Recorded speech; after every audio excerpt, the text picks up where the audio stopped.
Ceci est un livre audio autogénéré par Google. Introduction. Philosophie de la crise dans la représentation. Et ça représente quoi? Cela représente 1 million. Picasso. Pour une philosophie de la crise dans la représentation. Picasso a raison.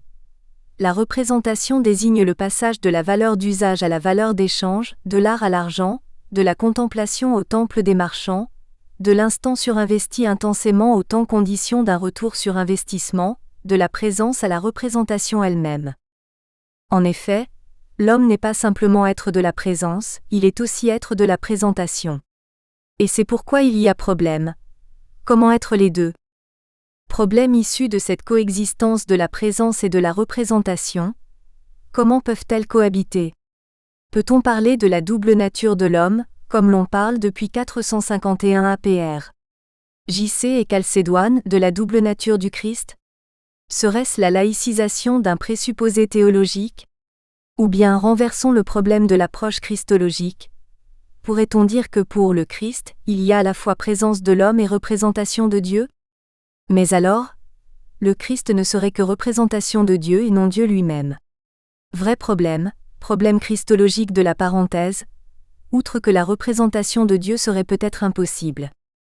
Et si le paradigme théologique n'était pas retenu, devrait-on faire appel à des paradigmes laïques, comme celui psychanalytique de Freud et de la deuxième topique, moi ça sur moi, celui philosophique de Socrate et du démon, celui poétique de Rimbaud et du jeu est un autre, celui fictionnel de Borges et de son tout homme et deux hommes et le plus vrai est l'autre.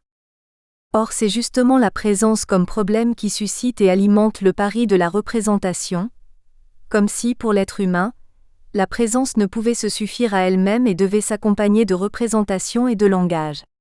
La représentation comme réalité et comme problème serait alors le signe du paradoxe de l'homme, à la fois fini par la présence et infini par la représentation, d'où le rôle fondamental de l'idée d'infini en l'homme dans les philosophies de Descartes et de Lévinas. Et la problématique de la représentation se complexifierait encore, eu égard à l'erreur ou peut-être l'illusion, la volonté d'illusion, dans la confusion entre la représentation et la réalité. Confusion pointée dès l'allégorie de la caverne de Platon et l'existence du théâtre, qui impose la coupure sémiotique entre réalité et représentation. Dès le baroque, la vie est un songe de Calderon, et le classicisme, le malin génie et le dieu trompeur de Descartes. Ainsi, avec la représentation, si l'homme qui a besoin de croire peut entrer en confusion, réalité-représentation, l'homme qui doute en vaut deux.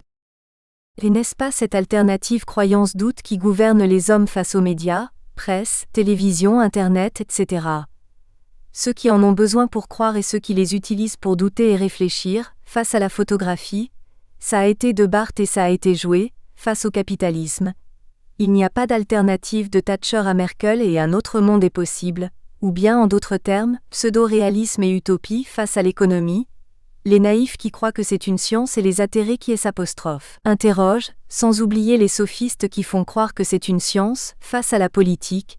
Nos démocraties électives ne sont pas, ou de façon inaccomplie, des démocraties représentatives. Disait Ricoeur à la fin du précédent millénaire. Bref, crise généralisée de et dans la représentation, en politique, en économie, en art, en information, et donc dans les médias, dans la photographie, dans le capitalisme, comme nous le travaillons depuis 10 ans avec d'autres chercheurs coréens. Et les enjeux sont massifs au point qu'Annie Lebrun s'interroge.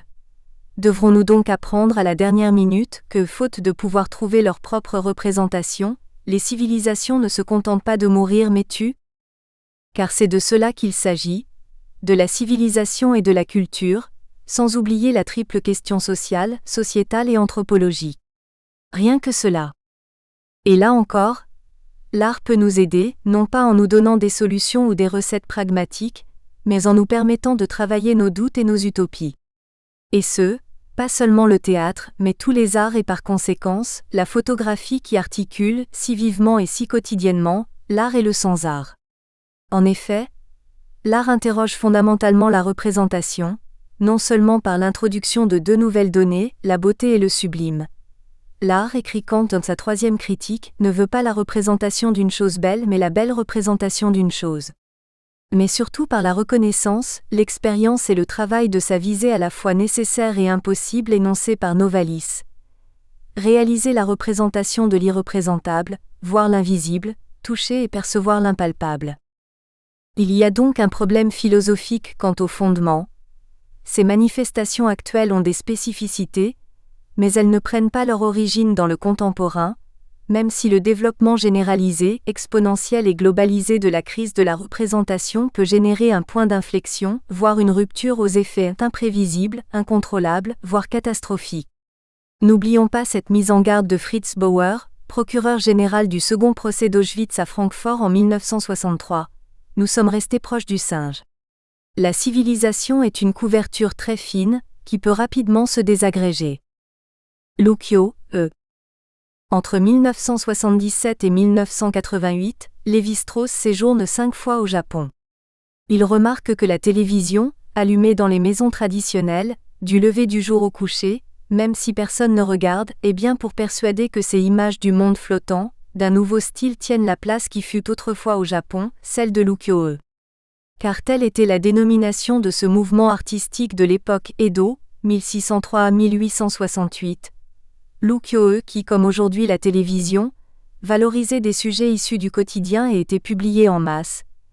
Et si l'on parlait des images du monde flottant, c'était en référence au bouddhisme et à l'impermanence des choses.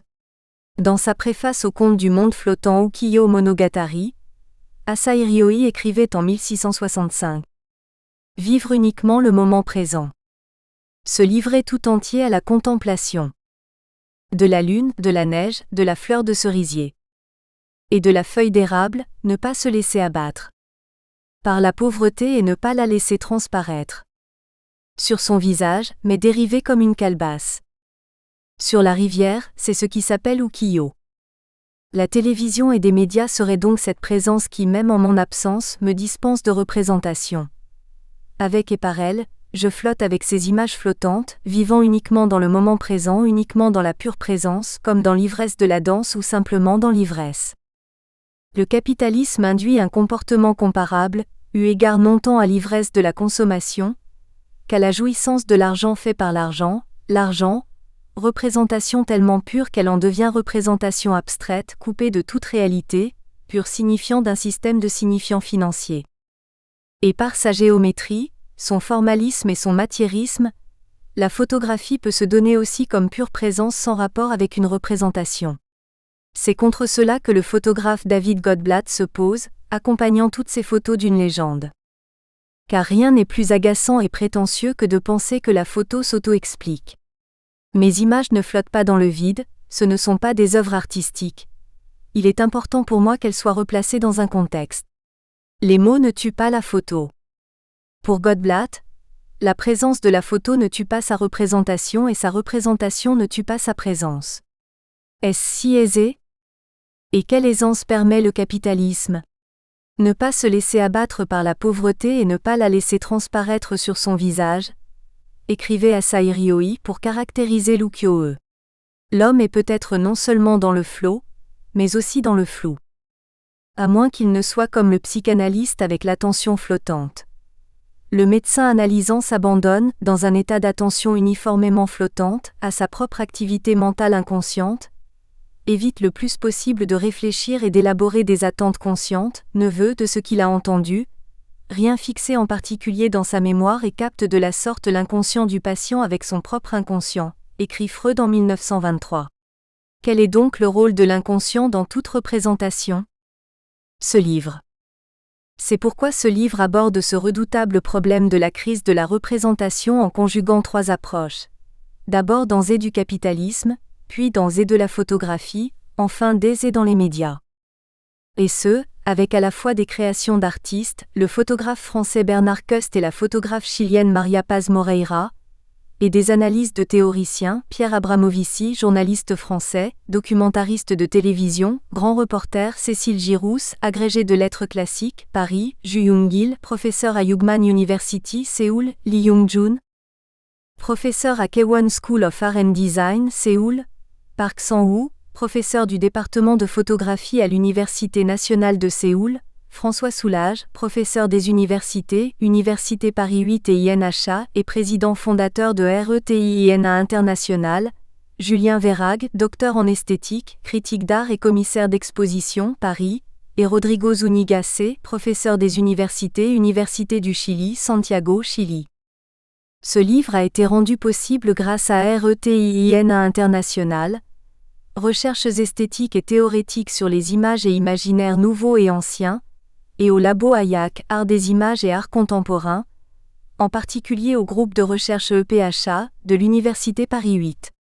Et aussi grâce à l'aide de toutes celles et ceux qui l'ont corrigé, Charles Austin, Gabriel Baudran, Marie Dalu, Maurice Dalu, Michel Gironde, Cécile Girousse, Sandrine Lecor, Adeline Liébert, Vincent Metzger, Chantal Pin, Michel Thomas, Didier Toussaint, Antoine Trombino, Sylvie Trombino et Julien Verhaeghe.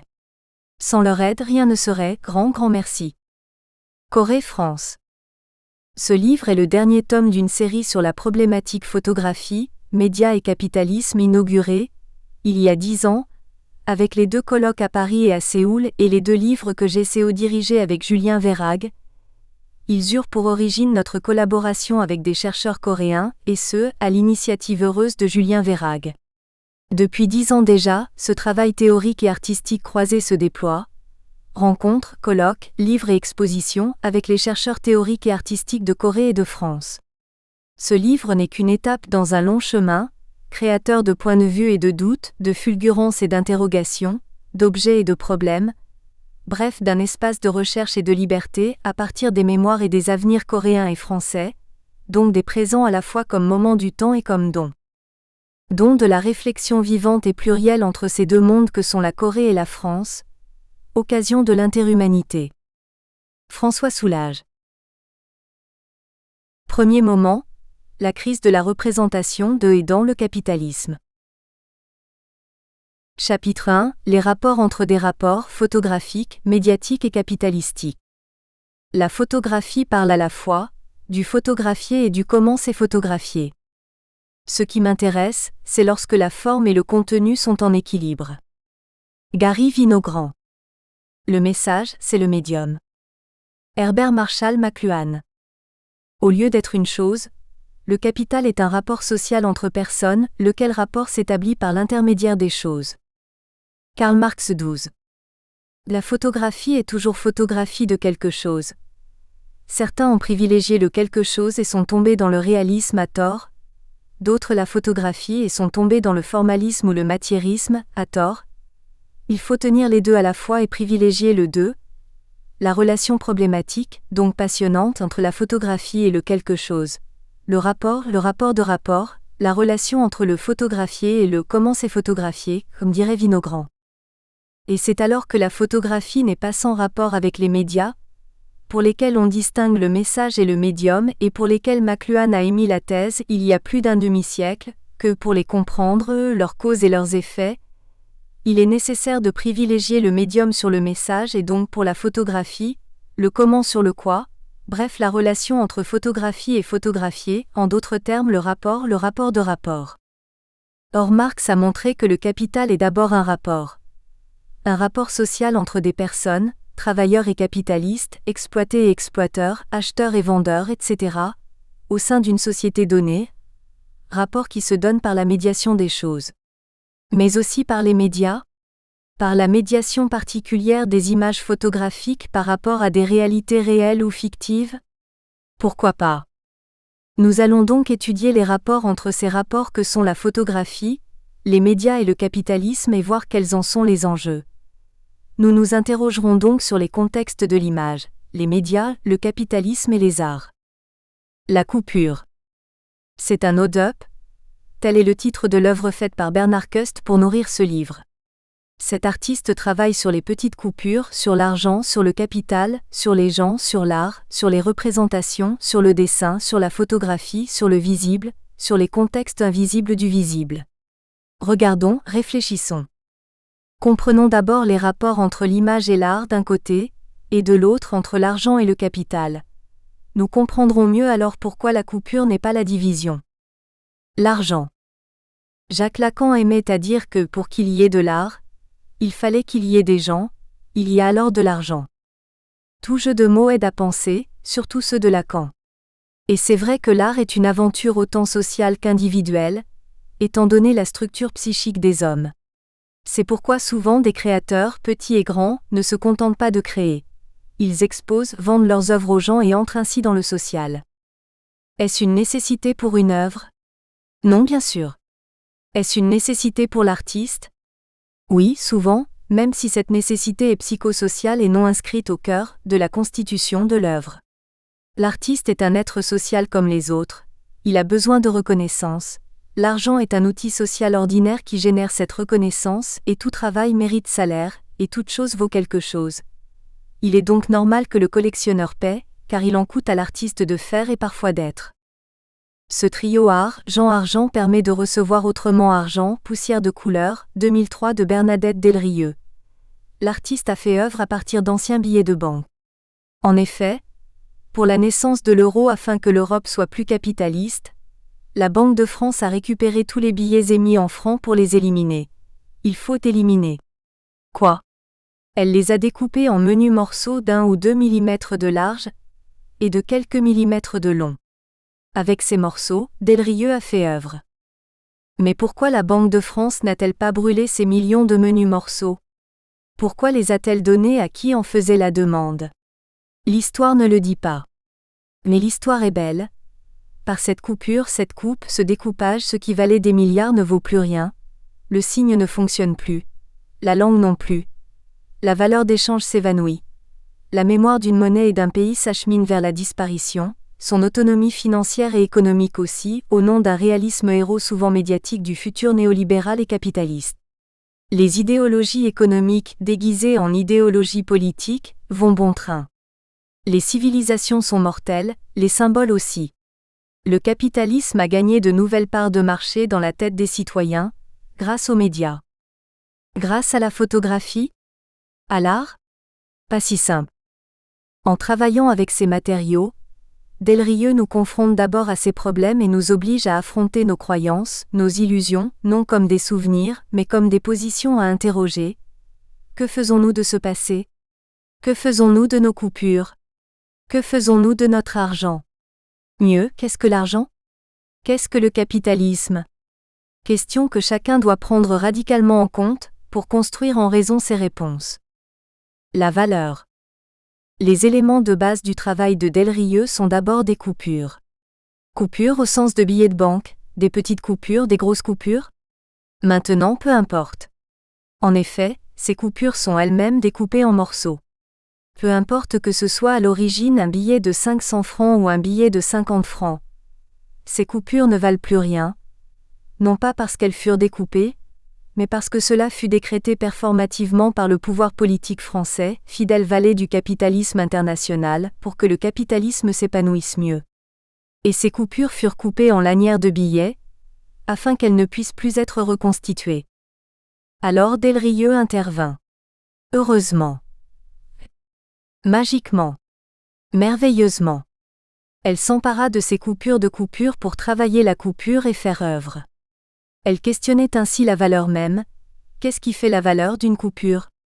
Le décret et le consensus, l'offre et la demande, les médias et les images? La sinistre aventure du marque en Allemagne dans les années 20 est restée dans la mémoire collective. Faire œuvre avec ces lambeaux de coupure, c'est nécessairement interroger ce pivot de la communication économique et sociale, c'est en plus remettre en question l'établissement d'une valeur. Relire Marx. Comprendre les médias et les images. Comprendre la photographie. Mais aussi relire Nietzsche. À la vue des œuvres de Delrieux, on ne peut pas ne pas avoir en tête cette mise en cause et métaphoriquement, remettre en question l'établissement des valeurs en art, le marché de l'art étant, pour reprendre la belle formule de Didier Toussaint, un marché des signifiants. Qu'est-ce qui fait qu'une œuvre a telle valeur et que cette valeur fluctue avec le temps? Grâce à quelle médiation? La bourse et ses étranges variations permettent d'expliquer cette mise en valeur sociale et financière d'un produit artistique qui est le prix à payer par l'artiste pour être socialisé, reconnu et acheté. L'artiste paie en donnant une valeur financière à l'œuvre. Lacan fait son retour vers l'art, l'argent et les gens. Lui qui possédait l'origine du monde de Courbet. Relire Lacan sur la valeur et l'investissement psychique. Revoir l'origine du monde à partir du problème de la valeur. L'œuvre. Mais les œuvres ont une autre valeur, celle qu'évalue une esthétique axiologique. Et comment en faire l'économie, sans tomber dans un relativisme nihiliste? Car si l'esthétique n'est pas axiologique, à quoi bon? À quoi bon s'occuper d'objets sans valeur évaluable, de facto sans valeur? Il y a tant d'autres choses au monde qui valent le coup. Les pièces de Delrieux, elles, ont de la valeur, une valeur artistique. Elles doivent alors être reçues dans une dialectique de regard.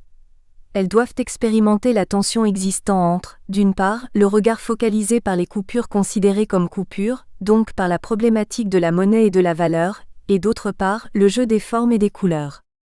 Interaction entre le matériau hautement signifiant et l'harmonie fond-forme-teinte.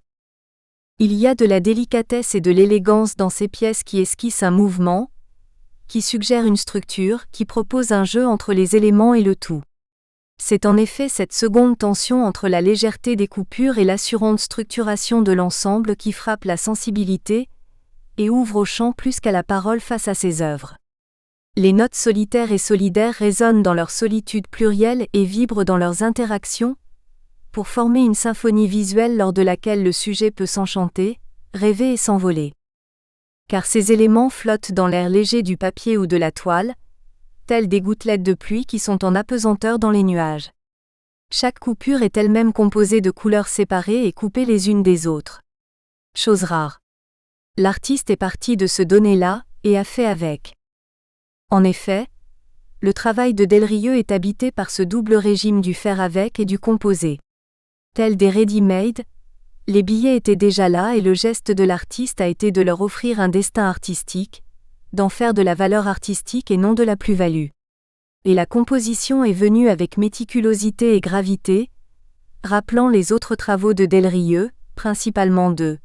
Celui en couleur, tellement semblable en apparence et tellement différent en réalité, et celui au crayon, parfois de couleur, de la même famille et tout à fait autre. Progression du travail? Peut-être. Enrichissement en tout cas. Alors la valeur de cet ensemble prend sens et valeur par rapport, au moins à ces deux travaux. Le travail de Bernadette Delrieux n'est donc pas une mise en valeur d'une œuvre, mais la mise en œuvre d'une valeur. La division. Avec l'argent nous étions face à la coupure. En quoi la coupure n'est pas l'équivalent de la division?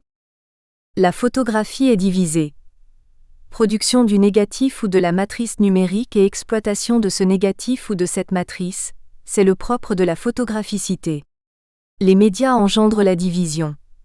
Le monde des médias et le reste du monde, c'est le propre du pouvoir, de la représentation et de la représentation du pouvoir. Le capitalisme repose sur la division capital-travail, division des classes sociales, division du travail, c'est le propre de ce système économique. Le structuralisme nous a appris que les choses faisaient système et structure, qu'il y avait interdépendance entre les éléments constituant le système, que les éléments se distinguaient entre eux par leur position plus que par leur nature et que tout fonctionnait par écart et distinction. Il nous a parfois fait oublier l'histoire, la division et le tragique. Une philosophie de la division cherche à penser à la fois un état, la division, et un mouvement, la division. Elle s'articule à une pensée de l'être et du devenir, pensée qui cherche à penser le problème de la confrontation d'une philosophie de l'être et d'une philosophie du devenir. Cette confrontation eut lieu en Grèce, il y a 2 millénaires et demi, avec la pensée de Platon qui confrontait et articulait Parménide et Héraclite. Cette philosophie de la division s'articule aussi à une pensée de l'un et du multiple. Articulée à ces deux pensées, elle ne se confond pas avec, ni ne se réduit à elles. En effet, elle est pensée de ce qui est divisé et de ce qui divise. Par là sont réintroduits l'histoire, le tragique et l'existentiel. Car la division a souvent en dernière instance, des modalités et des enjeux historiques et temporels, tragiques et existentiels. La division génère l'union problématique de la coexistence et de la séparation. C'est le signe de l'articulation d'un état nécessaire et d'une situation impossible. C'est un constat du présent et un appel vers le futur.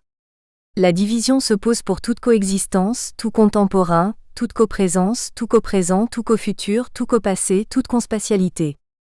Les grandes questions étant, quels sont les moteurs de la division? Comment les divisions s'articulent-elles entre elles? Comment travailler les divisions pour faire l'histoire? Bref, quel est l'avenir d'une division? L'avenir n'étant pas le devenir, Freud n'étant pas Héraclite. Et il n'est pas inutile de se confronter au problème de la division, car son concept engendre une représentation différente des réalités. Non seulement pour la photographie, pour les médias, pour le capitalisme, mais aussi, mais surtout pour les couples Est-Ouest, Nord-Sud, homme-femme, dominant-dominé, riche-pauvre, maître-esclave, vie-mort, etc. Ces divisions n'étant pas qu'extérieures, mais aussi, mais surtout intériorisées, voire intérieures, ce qui complexifie la manière de les vivre et de les penser. Mais est-ce vraiment une complexification fermée? Ou bien n'est-ce pas plutôt une complexité ouverte qui indique à la fois le problème et un chemin vers le traitement de ce dernier? En effet, Platon, là encore, ne nous a-t-il pas indiqué le chemin, odo, et la méthode, méta-odo, en expérimentant notamment grâce à Socrate, et en démontrant que pensée est un discours logo, que l'âme se tient tout au long à elle-même sur les objets qu'elle examine. L'âme en son acte de pensée, ce n'est pas autre chose pour elle que dialoguer, s'adresser à elle-même les questions et les réponses, passant de l'affirmation à la négation. Ainsi, la division est d'abord dans l'homme et ce dans ce qui constitue sa grandeur même, à savoir sa pensée. La division de nous-mêmes est la condition de notre pensée, elle-même condition de notre humanité. Et la division est aussi en nous-mêmes de façon plus prosaïque et plus douloureuse. Nous sommes divisés dans nos pensées, nos projets, nos objectifs, nos désirs, nos volontés, nos sentiments, nos valeurs, etc. Divisés et partagés. Et le mur de la division et du partage est en nous. C'est à partir de cette base générale que nous pourrons essayer de penser les divisions de la photographie, des médias et du capitalisme, et ainsi voir les rapports entre ces trois réalités et ceux qu'ils peuvent avoir avec les autres divisions historiques, sociales, sociétales, humaines et existentielles. En pensant bien sûr, à la division de la Corée et de la France sous l'occupation. La vision, la division et la télévision. La photo Universalité Particularité, Suède-Équateur, 2008, de Franz Habaha nous permet de nous interroger sur les divisions de la photographie, des médias et du capitalisme. C'est une photo divisée en deux. D'une part, elle est composée de deux photos distinctes apparemment pleinement autonomes, l'une faite en Suède, l'autre en Équateur. D'autre part, elle se donne comme étant une photo à part entière. Elle est donc une photo unie et divisée de la division et sur la division. Il y a alors trois approches de cette photo. La première est de la voir comme une réunion de deux photos en insistant sur la spécificité de chacune, l'argent du Nord et la pauvreté du Sud, mais peut-on dire vraiment le Sud? La deuxième est de la recevoir comme une seule photo. Le défaut est alors de ne pas profiter de ce qui la compose et principalement, de la tension entre les deux images de base, tant au niveau des formes et des couleurs, des contenus et du titre que des tensions et des divisions entre elles. La troisième approche, la plus riche, consiste à recevoir cette photo comme un universel concret. Son titre nous y incite, Hegel nous le permet. Nous montrerons dans la partie suivante comment et pourquoi cette approche est non seulement possible, mais surtout souhaitable. Mais avant cela, revenons au sud de la photo. De quel sud parlons-nous? Une ambiguïté est pointée par l'un des noms de pays indiqués dans le titre, l'Équateur. Ce pays est en effet géographiquement du sud et du nord car il est sur l'équateur. Plus exactement, il est traversé par l'équateur. Il indique donc l'articulation géographique des deux hémisphères. Cette articulation n'est pas problématique, car elle n'est que géographique. Mais la géographie physique ne suffit pas. Elle est supplantée par la géographie économique et la géographie politique, mieux par la géopolitique. C'est pourquoi, pour faire cette photo, le photographe a choisi une image faite à Quito, à quelques kilomètres au sud de l'équateur, voulant par là indiquer que le sud géographique correspond ici au sud géopolitique, mais surtout que le problème est de l'ordre non pas de la géographie physique, mais de la géopolitique, de la politique et de l'économie. C'est le capitalisme et ses divisions qui sont ici désignées. Franz Habaha, Universalité Particularité, Suède-Équateur 2008. Le Sud n'est donc pas d'abord physique. Il est politique et signe d'une division. Tout comme on parle de Corée du Sud et de Corée du Nord, tout comme on parlait d'Allemagne de l'Ouest et de l'Allemagne de l'Est. Nous sommes même renvoyés par-delà la division, à un des outils de la division, à savoir le mur qui séparait les deux Allemagnes, qui sépare la Palestine et Israël, les deux parties de Chypre, les États-Unis et le Mexique, etc. Le mur, c'est la division et le diviseur. Or, dans la photo de Franz Abaha, le mur est invisible car trop visible. C'est la séparation photographique entre les deux terrains photographiques. De fait, c'est la juxtaposition photographique qui fait la division, c'est le collage qui fait la séparation. Ainsi est affirmé qu'il n'y a pas de confusion possible, ce sont deux mondes différents. Le monde est composé d'au moins deux mondes opposés, en tout cas différents, tout comme l'esprit pensant de Platon ou l'appareil psychique de Freud. Il y a de la pluralité avant qu'il y ait de la particularité. L'unité est composée de pluralité, tout comme le système est composé d'éléments distincts donc différents.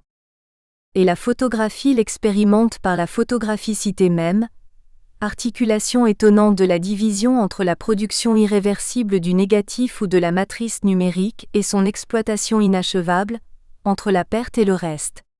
Et les médias jouent avec, en se donnant pour des immédiats, alors qu'ils sont avant tout une fabrique de représentations idéologiques du monde qui utilise et exploite entre autres la photographie, et ce n'est pas un hasard, tellement la photographie est appréhendée parfois comme ce qui donne le ça a été dont Barthes a parlé et non le ça a été joué. Le capitalisme et les médias occultent le ça a été joué, ou du moins les raisons de ces manifestations. Mieux, le capitalisme table sur cette interdépendance de l'unité et des pluralités qui permet ainsi, entre autres, au capital des uns d'être le fruit du travail des autres et aux héritages de se transmettre sans histoire, mais non sans tragédie. C'est d'ailleurs là le problème. Une tragédie sans histoire, en d'autres termes, un destin, un fatum, une nécessité, le déroulement d'un programme. Et cette photo de Franz Abaha nous montre non tant des oppositions qu'une division sans visage. La femme d'Équateur ne montre pas le sien, la personne de Suède n'est visible que par ses doigts. Il n'y a pas une opposition radicale entre un capital sans grand travail et un travail sans grand capital, dans la mesure où, sur le billet de Suède, sont dessinés des travailleurs du passé, agriculteurs des temps anciens évoquant les agriculteurs équatoriens actuels, il y a juste une division. En outre, avec cette photo, le capitalisme apparaît à la fois comme réalité et comme représentation de la réalité. C'est par là qu'il est le plus étouffant, permettant difficilement au sujet de respirer un autre air, tant il est confronté aux représentations que le capitalisme produit idéologiquement de lui-même, notamment dans ces images que sont les billets et dans les médias qui le donnent comme transparent, l'idéologie de la fin de L'. Idéologie, produite dans les années 1980 par le néolibéralisme et le capitalisme financier, n'en est qu'un exemple. Nous sommes face à une illustration de la main invisible, sauf que, avec le billet suédois, apparaissent les bouts des doigts, qui, comme pour ne pas se salir, l'argent n'est pas sale, comme tout le monde le sait, c'est un universel abstrait, tiennent le billet, condition du billet d'avion exotique et touristique nord-sud. Et pendant ce temps, la femme du Sud attend de façon becktienne, tragiquement. La photographie, qui est un des cœurs de l'art contemporain, cherche parfois, justement à montrer les médiations entre les éléments de la réalité, entre les réalités et les représentations. C'est pourquoi Franz Abaha a fait une photo en réunissant deux images, pour casser avec le prétendu réalisme de la photographie. La vision se comprend à partir de la division, car la vision toujours déjà divise. En cela, cette photographie est à l'opposé des médias qui prétendent donner à voir le réel. La vision à distance, la télévision qui se donne comme transparence est une illusion et une imposture.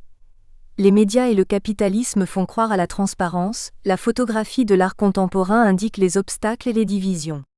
L'universel n'est pas Nous espérons que vous avez apprécié cet aperçu. Pour continuer à écouter ce livre audio sur Google Play Livres, utilisez le lien dans la description de la vidéo.